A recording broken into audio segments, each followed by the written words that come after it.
जो लोग बुद्धिमान हैं वो जानते हैं कि शब्द एक हथियार की तरह है। इनसे किसी को भी बचाया जा सकता है या किसी को भी मारा जा सकता है। अब आप सोच रहे होंगे कि शब्दों से किसी को मारा कैसे जा सकता है, तो जरा सोचिए, ज्यादातर आत्महत्याओं के पीछे किसका कारण होता है? किसी के पति ने कुछ कहा, किसी के पिता ने कुछ कहा और उन लोगों ने आत्महत्या कर ली। ये आत्महत्या किसके कारण हुई? वो पीड़ित मन को इतनी दुखी कर गए कि उस मन को दुख सहना और ज्यादा बर्दाश्त करना नामुमकिन हो गया और इसी वजह से उन्होंने आत्महत्या कर ली। वैसे ही आपके शब्द किसी को नया जीवन प्रदान कर सकते हैं। जब कोई आदमी उदास होता है या दुखी होता है तो आपके शब्द उसमें एक नया जोश, एक नया उत्साह भर सकते हैं और एक हारा हुआ व्यक्ति अपने जीवन की नई शुरुआत कर सकता है शब्दों के माध्यम से, हमारे वाणी के माध्यम से। तो अब तक आप ये समझ ही गए होंगे कि हमारे शब्द हमारे जीवन को किस तरह निर्धारित करते हैं, शब्दों में कितनी ताकत होती है और किसी से बात करते हुए हमें अपने शब्द बड़ी ही सावधानी से चुनने चाहिए। आज की जो बौद्ध कहानी है मैं आपको सुनाने वाला हूँ, उसमें आपको सीधे सीधे तौर पर आपको कुछ ऐसे तरीके पता चल जाएंगे, ऐसी परिस्थितियाँ पता चलेंगी जहाँ पे आपको हमेशा चुप रहना चाहिए। कुछ परिस्थितियों में अगर आप चुप नहीं बोलेंगे तो वही आपके लिए सबसे ज्यादा बेहतर होगा। इससे पहले कि आप इस कहानी में खो जाएं, इस चैनल को सब्सक्राइब जरूर कर लें। तो चलिए कहानी को शुरू करते हैं। एक बार की बात है, एक युवा लड़का वो एक बौद्ध भिक्षु के पास पहुंचा। वो काफी परेशान लग रहा था और उसने बौद्ध भिक्षु से जाकर पूछा कि हे महात्मा, मैं अपने आप से बहुत परेशान हूँ, अपने आप से दुखी हूँ। बाहरी रूप से मुझे कोई दुख नहीं है, मैं धन धान से संपन्न हूँ, मुझे कुछ भी शारीरिक रोग भी नहीं है, लेकिन मैं खुद से परेशान हूँ, अपने मन से परेशान रहता हूँ। अक्सर मेरी बातों को मेरा कोई भी दोस्त गंभीरता से नहीं लेता और न ही मेरे परिवार के लोग मेरे किसी बात को गंभीरता से लेते हैं। जो कुछ भी सलाह देता हूँ या तो वो उसे मजाक में उड़ा देते हैं या फिर उसे गंभीरता से उसे लेते ही नहीं हैं। मेरी बातों को गंभीरता से कोई क्यों नहीं लेता है? क्यों मेरी बातों पर कोई अमल नहीं करता है? वो मेरी बातों में कोई रुचि नहीं दिखाता, इसका क्या कारण है? कृपया मुझे इसे बताने का कष्ट करें और मेरे मन के इस दुख को दूर करें। ये सुनकर बौद्ध भिक्षु ने कहा कि आज सुबह मैं चलित ध्यान करके वापस आ रहा था। रास्ते में कुछ कौवे काव काव कर रहे थे और वहीं पर जब मैं चलता हुआ कुछ दूर आया तो मुझे एक मोर की मधुर आवाज सुनाई दी और उसे सुनकर अचानक मेरे मन में ख्याल आया कि कौवे कितना काव काव करते हैं, कितना बोलते रहते हैं, लेकिन कोई भी प्राणी कौवे की आवाज को पसंद नहीं करता। मोर हमेशा सही परिस्थिति के हिसाब से बोलता है। जब भी बारिश होने वाली होती है और जब बादल घिर आते हैं और बारिश होने की आशंका होती है, ऐसे में मोर अपनी मधुर आवाज से गाता है और सभी को प्रिय होता है और सभी को अच्छा लगता है। ऐसे ही इंसान सही परिस्थिति के हिसाब से सही शब्द बोले, सही वाणी बोले तो वही वाणी दूसरों के लिए संगीत हो जाती है और दूसरों के लिए गीत बन जाती है और दूसरे लोग तुमसे सम्मोहित हो जाते हैं और वहीं पर हम सब लोग तुम्हें गंभीरता से लेने लग जाते हैं। और दूसरी तरफ बेफिजूल ऐसे ही बोलते रहोगे तो फिर तुम्हें कोई गंभीरता से नहीं लेता और उस कौवे की भांति हो जाते हो जिसकी वाणी कोई पसंद नहीं करता और बाद में तुम्हें दुख होता है कि तुम्हें कोई गंभीरता से क्यों नहीं लेता। इसलिए अपने शब्दों को बेहद बुद्धिमानी के साथ इस्तेमाल करना सीखो। अगर तुम नहीं सीखोगे तो समाज में तुम्हें कोई सम्मान या कोई गंभीरता से नहीं लेगा। ये सुनकर वो युवा लड़का बोला कि हे महात्मा, मैं जानता हूँ कि ज्यादा बोलने वाली बीमारी से ग्रस्त हूँ, इतना नहीं बोलना चाहिए, लेकिन मैं अपने आप पे काबू नहीं रख पाता और न ही मैं इतना बुद्धिमान हूँ कि अपने शब्दों को नाप तौल कर बोल सकूं। मैं तो किसी से बात करते वक्त इतना सोचता भी नहीं कि अपने शब्द किस तरह से इस्तेमाल करने हैं। कृपया करके मुझे ऐसी परिस्थितियां बता दीजिए जहां पर मुझे कम बोलना है या फिर बोलना ही नहीं है, हमेशा चुप रहना है। अगर आप मेरा ऐसा मार्गदर्शन कर सकते हैं तो मेरा जीवन आसान हो जाएगा और मुझे ज्यादा दिमाग या अपनी बुद्धि भी चलाने की जरूरत नहीं पड़ेगी।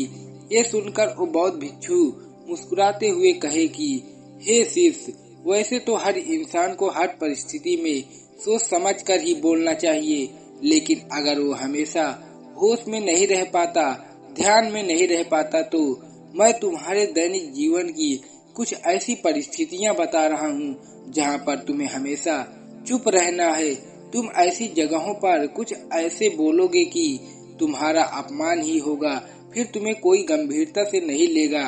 सबसे पहली जगह या यूं ही कहे कि ऐसी परिस्थिति जहां पर इंसान को हमेशा चुप रहना चाहिए, वो है कुछ ऐसी विषय के बारे में बातचीत हो रही हो जिसके बारे में आपको कोई जानकारी ही नहीं है। तो ऐसी परिस्थिति में बीच में टांग अड़ाना, व्यर्थ में ज्ञान देना, व्यर्थ का ज्ञान है। आपको कुछ पता नहीं है लेकिन फिर भी आप अपना ज्ञान देना उत्सुक हैं। ऐसी जगह पर आपका अपमान ही होगा। जरा तुम खुद सोचो, जब कोई बीमार आदमी अपनी बीमारी के बारे में चर्चा कर रहा हो और आपको औषधियों के बारे में कोई ज्ञान नहीं है, लेकिन फिर भी आप व्यर्थ में, बेकार में उसे ऐसी औषधियां बता रहे हैं जिनका उसकी बीमारी से कोई तालमेल ही नहीं है, तो ऐसे में अपनी प्रतिष्ठा अपने हाथों से गंवा रहे होते हैं और आपको पता ही नहीं होता कि ऐसी परिस्थिति में आदमी को हमेशा सुनना चाहिए। ध्यान से सुनना भी एक कला होती है। अगर आप सुनने का दिखावा करेंगे तो कहीं न कहीं सामने वाले आदमी को ये एहसास हो जाता है कि ये मेरी बात पूरी ध्यान से नहीं सुन रहा है। इसलिए आपको किसी विषय में पूरी तरह से जानकारी न हो तो वहाँ पर अपना कान लगाना ही ज्यादा महत्वपूर्ण होता है, ज्यादा जरूरी होता है। आप उस इंसान की बातें ध्यान से सुन सकते हैं। दूसरी जगह जहाँ इंसान को चुप रहना चाहिए वो है खाना खाते वक्त। इंसान को हमेशा चुप होकर खाना खाना चाहिए, मौन होकर खाना खाना चाहिए। महात्मा बुद्ध और उनके शिष्य हमेशा चुप रहकर भोजन करते हैं, शांत भाव से भोजन करते हैं, इसलिए वो हमेशा आनंद से भरे होते हैं। और भोजन तो इतना खाते हैं कि हमारा सबसे बड़ा कारण ये होता है कि हम अपना भोजन होश में नहीं करते, पूर्ण होकर नहीं करते, मौन रहकर नहीं करते। इसीलिए अपना भोजन हमेशा मौन रहकर ही करो। तीसरी जगह ऐसी परिस्थिति अगर जहाँ पर अपने चुप रहना सीख लिया तो इसका मतलब ये है कि आपने अपने ऊपर विजय हासिल कर ली। जी हाँ, गुस्से में शांत रहना या चुप रहना इतना आसान नहीं होता। अक्सर हम गुस्से से भरकर कुछ ऐसे शब्द या अपशब्द बोल जाते हैं जहाँ पर पछतावा हमें हमेशा रहता है। जुबान से निकला हुआ शब्द वापस नहीं हो सकता, उस शब्द को मिटाया भी नहीं जा सकता। वो जिंदगी भर हमारे दामन से जुड़ जाता है और वो गुस्से में बोला गया अपशब्द हमारे मन को समय समय पर बेचैन करता रहता है, दुखी करता रहता है।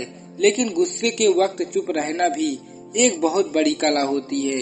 गुस्से में तो आदमी को अपने ऊपर काबू कहाँ रहता है, अपनी इंद्रियों को वश में कहाँ रख पाता है। इसलिए आप इस कला को तभी सीख सकते हैं जब आप गुस्सा भी होश में रहकर पाए। जब भी आपको गुस्सा आए, आपके दिमाग में सिर्फ एक ही बात आए कि मुझे चुप रहना है, मुझे किसी व्यक्ति को अपशब्द नहीं बोलना, तो यानी आपने उस गुस्से की ऊर्जा को एक सकारात्मक रूप दे दिया। यही बुद्धिमान व्यक्ति की पहचान होती है, जो दूसरों के तानों से भी अपना घर बना लेता है, अपनी कामयाबी के रास्ते निकाल लेता है। वही सच में बुद्धिमान आदमी है जो जहर को भी दवा बनाकर इस्तेमाल करना सीख जाए, वही असली बुद्धिमान होता है। चौथी जगह जहां आप चुप रहेंगे तो वही आपके लिए सबसे ज्यादा बेहतर होगा, वही आपको सम्मान दिलाएगा। चौथी जगह है जब आप चार लोग बैठकर आपस में बातें कर रहे हो, तो वहाँ पर जब 4 लोग बातें कर रहे होते हैं तो चारों लोग एक साथ तो बात कर नहीं सकते। एक बार में एक व्यक्ति ही बोलेगा, 3 सुनेंगे तभी वो बैठक कामयाब हो पाएगी, तभी वो चर्चा सही रूप में आगे बढ़ पाएगी। लेकिन अगर कोई आदमी ऐसा बैठा हुआ है कि जो बीच में ही बात को काटकर अपनी बात को ऊपर रखना चाहता है, तो आप चारों लोगों के बीच में सबसे मूर्ख कहलाओगे।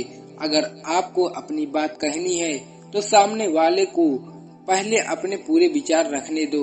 और आखिरी जगह, अगर हमारे माता पिता हमें कुछ कह देते हैं, हमारे बड़े बुजुर्ग हमें किसी बात पर डांट देते हैं या हमें थप्पड़ भी मार देते हैं, तो ऐसी जगह पर हमें आपका चुप रहना ही उनके प्रति सम्मान दिखाएगा, उनके प्रति आदर का भाव व्यक्त होगा।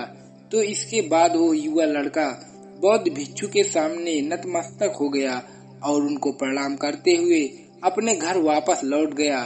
तो दोस्तों, हमें विश्वास है कि आज की ये वीडियो आप लोगों को जरूर पसंद आई होगी।